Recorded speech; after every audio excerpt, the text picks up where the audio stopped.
네, 화요일에 함께하는 전장 엑스레이. 오늘 준비한 순서를 본격적으로 그 문을 열어보도록 하겠습니다.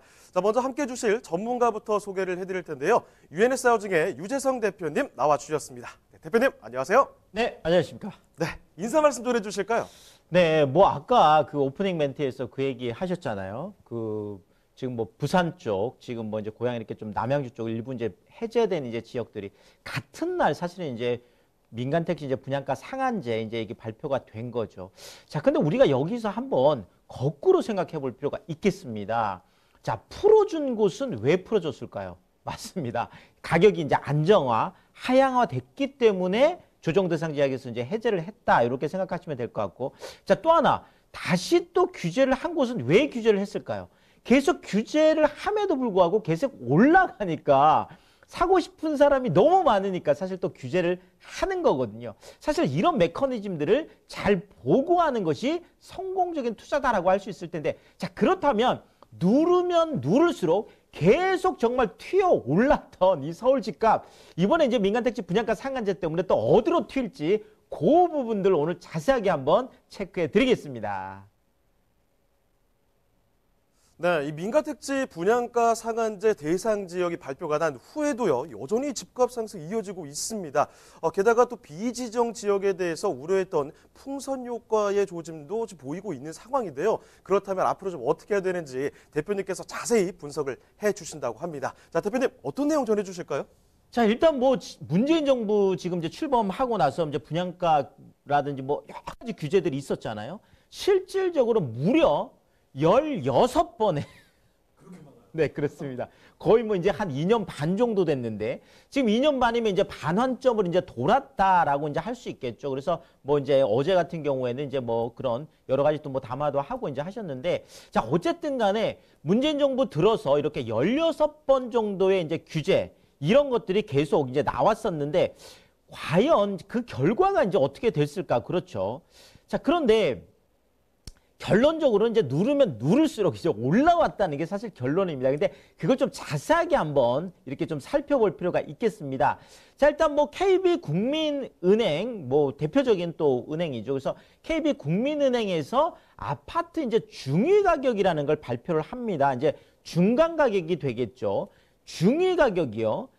8억 지금 7천만 원인데, 자, 문재인 정부 출범했던 그 시점, 그러니까 2017년 5월 그 시점에 서울의 아파트 중위 가격이 6억이었습니다. 자, 근데 2년 반 만에 무려 2억 7천만 원이 올라간 거거든요. 중위 가격이 그렇게 올라갔다라는 거예요. 자, 그런 의미에서 거의 44% 상승이니까 2년 반 만에 아파트 값이 그렇죠. 6억짜리가 지금 8억 7천이 지금 되는 이런 거다 보니까 사실 역대 정권 중에서도 이렇게 아주 짧은 기간에 50%씩이나 이렇게 상승하는 경우가 거의 없을 정도로 거의 뭐 급등을 했다 이렇게 볼 수가 있겠습니다. 자, 근데 이것은 중위 가격의 이야기고요. 최근에 지금 아파트 값들 고공행진하는 거 볼 수가 있겠는데 상위 20% 그러니까 아파트를 1등부터 100등까지 줄을 딱 세워놓고 1등부터 20등까지만 잘라서 보고 그 다음에 80등까지 100등까지 잘라서 봤을 때 이것을 이제 상위 20% 하위 20% 이렇게 얘기할 수 있거든요. 자, 이 상위 20%가 서울에서 처음으로 1등부터 20등까지 가요. 17억을 돌파했습니다. 무려. 와, 그러니까 뭐 지금 이렇게 떠들썩한 거죠. 자, 그런데 하위 20%는요. 오히려 아직까지도 3억이에요. 3억. 와.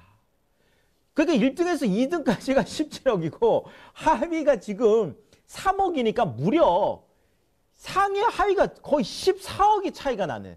자, 그러니까 오를 것들이 상위 쪽이 더 많이 올랐고 떨어지는 것들은 더 떨어졌다는 얘기예요. 이만큼 지금 더 양극화가 뭐 어마어마하다. 지금 이 수치를 지금 이제 우리가 보여주고 있어서 제가 초양극화다 이런 표현을 써봤습니다.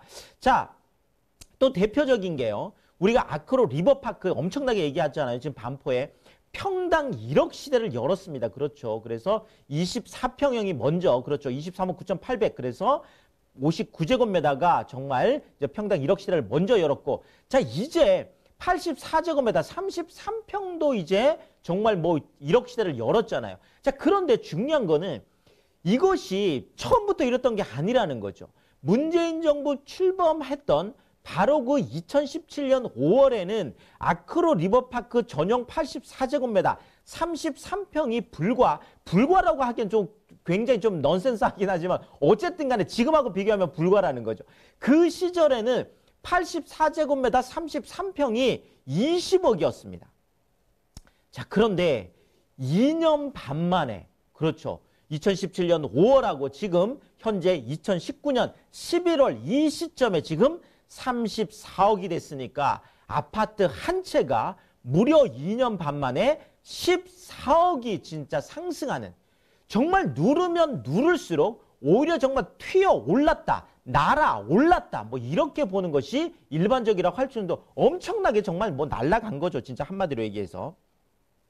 자, 그런데 이렇게 갑자기 급등을 하다 보니까 많은 전문가들이 얘기를 하는 게 이거죠. 오히려 부동산 가격을 잡으려고 했던 그 규제가 비정상적인 급등을 부추겼다. 그래서 차라리 정부가 아무것도 하지 않았으면 뭐 이런 얘기가 지금 나올 정도니까요. 자, 결국 이런 거죠. 우리가 2017년 5월을 생각해 보면 실질적으로 부동산 가격이 막 그렇게 엄청나게 올라갔을 때는 아니었어요. 일반적인, 그러니까 경기 회복에 따른 상승기, 그러니까 13년, 14년까지 주춤주춤했던 것들이 15년, 16년에 좀 살아나기 시작하면서 17년에 들어와서도 자연스럽게 상승하는 자연스러운 형상이었다라는 거죠. 자, 그런데 정부가 사실 뭐 이제 노무현 정부 때도 너무 많이 올라갔었기 때문에 선제적으로 먼저 뭐 정말 이제 망치로 이렇게 좀 이렇게 그 두드려 놓는 이런 좀 선제적으로 너무 일찍부터, 그것도 너무 과도하게 개입을 하다 보니까 이것이 풍선 효과를 가져왔고, 또 하나는 이제 내성이라는 건데요. 바로 이런 거예요. 자, 규제가 나왔어요. 자, 그러면 일시적으로 좀 조정이 되고 위축이 되겠죠. 우리가 6.19 대책 때도 그렇고 8.2 대책 때도 그렇고 9.13 대책 때도 그렇고 지금 민간택지 분양가 상한제 같은 경우도 실질적으로는 8월 13일 날 이미 발표가 났었던 거기 때문에 지금 후속 대책이 나온 거고요. 자, 어쨌든 규제가 나오면 일시적으로 위축이 됩니다. 일시적으로 조정이 됩니다. 자, 그렇지만 언제 그랬냐는 듯이 다시 재상승을 하죠.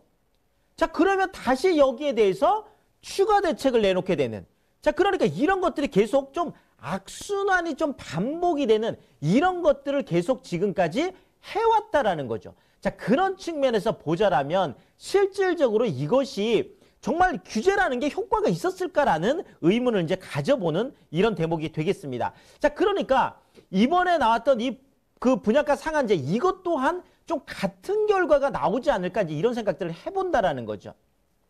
자, 2015년 4월 달까지 있었던 민간택지 분양가 상한제가 폐기가 됐습니다. 자, 그랬다가 이번에 4년 7개월 만에 이번에 또 다시 이제 뭐 서울에 27개 동, 그러니까 강남 4구에 지금 8개 동이죠. 서초 쪽에 지금 4개 동이죠. 지금 강동 쪽에도 지금 2개 동이 들어왔고, 송파 쪽에 8개 동, 그 다음에 또 영등포에도 지금 여의도 1개 동 들어갔고요. 여기에다 이제 마포 쪽에 지금 아현 들어갔고, 지금 용산 쪽에 지금 이제 한남 쪽하고, 그렇죠, 보광동, 그러니까 한남 뭐 그 유타운 쪽이 되겠습니다. 자, 이쪽 들어갔죠. 여기에다가 지금 성수동 같은 경우도 이제 성수 1가만 들어갔죠. 물론 성수 2가 쪽에서는 좋으시겠지만 또 일가분들은 또 뭐 이런저런 이제 말들이 좀 많이 있고, 또 하나는 지금 흑석동 같은 경우도 많이 올라갔는데 왜 안 해왔냐, 또 뭐 지금 과천 같은 경우도 여러 가지 이야기들이 있습니다. 자, 어쨌든 간에 27개 동이 우선적으로 지금 지정이 됐습니다. 자, 그런데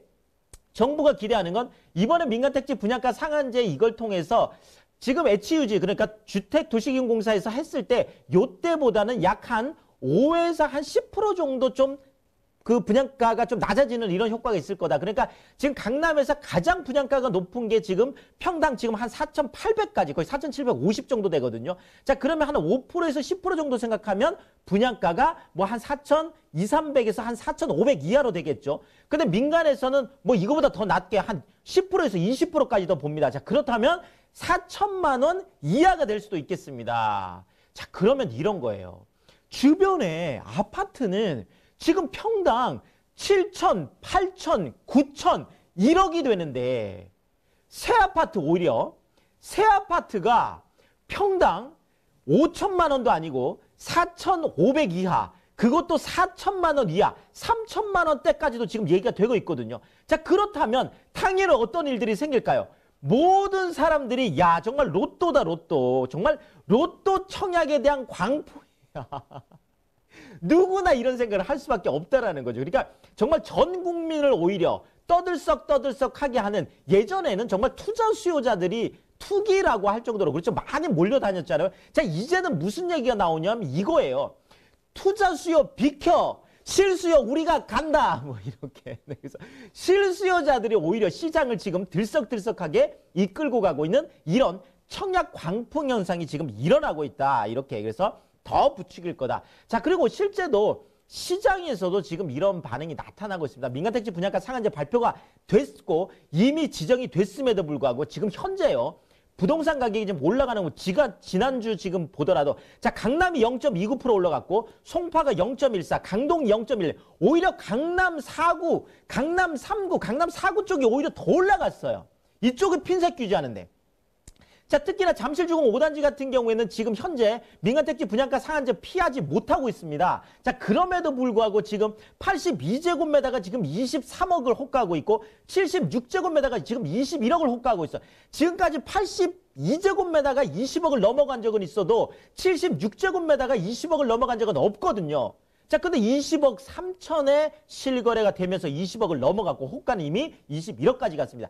여기에다가 지금 민간택지 분양가 상한제 피해가는, 유예되는, 이게 지금 둔촌주공하고 지금 길동의 신동아 같은 거거든요. 자, 이쪽 같은 경우는 오히려 강동 쪽 같은 경우는 지정 이후에 오히려 막 전화가 엄청나게 온다고 합니다. 지금 현장에 제가 좀 모니터를 해봤더니 오히려 그렇죠. 지금 피해가니까 이런 일들이 지금 오히려 계속 일어나고 있다, 이렇게 말씀을 드리겠습니다.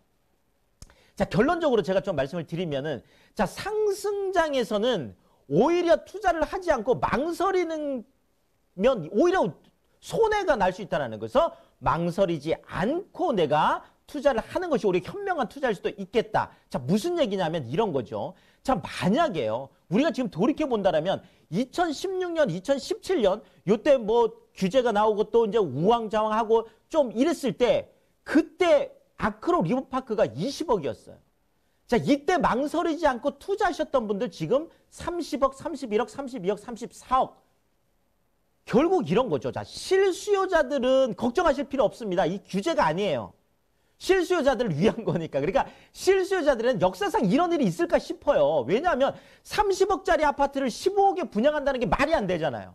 이런 일들이 있기 때문에 그래서 굉장히 정말 좋은 기회일 수밖에 없겠고, 자, 규제로 인해서 일시적인 조정이 온다라면 오히려 좋은 기회일 수 있다라는 거죠. 약간 뭐 만약에, 자, 그렇지만 아직 뭐 금매가 나온다 이런 건 없습니다. 자, 그래도 뭐 그런 부분들을 조정의 틈을 우리가 바라보는 거, 이런 것들 좋을 것 같고, 자, 마지막은 그렇죠. 모두가 투자에 나설 때 투자하지 않는 것도 어떻게 보면 위험하다. 그렇죠. 내가 그 시절에 그 당시에 내가 만약에 망설이지 않고 실질적으로 투자를 해놨다고 하다면 정말 지금 10억, 또 많게는 한 14억, 또 뭐 적어도 한 4억에서 5억 정도의 내가 그런 어떤 그 자본 차익, 시세 차익을 볼 수 있었는데 아무것도 하지 않았기 때문에 그만큼 수익이 없었다는 측면에서 보자라면 아무것도 하지 않는 것도 어쩌면 위험한 그런 선택일 수 있겠다. 이렇게 정리를 드리겠습니다.